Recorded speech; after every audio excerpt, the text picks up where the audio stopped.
గత 5 ఏళ్లలో తిరుమల లడ్డు ప్రసాదం తిన్నప్పుడు ప్రసాదం వాసన చూసినప్పుడు ఆ తేడా తెలిసేది. వీళ్ళు ఇచ్చిన కల్తీ నెయ్యితో స్వామివారికి మా చేతులతో ఆ కల్తీని నైవేద్యంగా పెట్టామంటే ఇది దురదృష్టం. రమణ దీక్షితులు.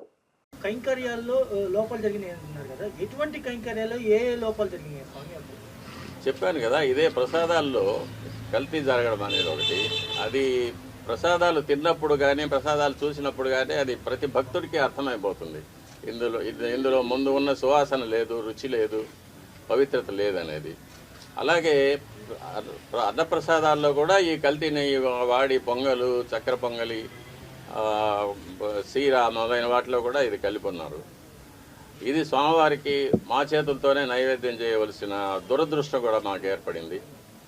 అది కాకుండా నైవేద్యాలు జరగడానికి స్వామివారికి ఏ ఏ వేళల్లో నైవేద్యాలు చేయాలనేది ఆగమ శాస్త్రం నిర్ణయిస్తుంది. దాని ప్రకారం కూడా ఒక్కొక్కసారి జరగడం లేదు.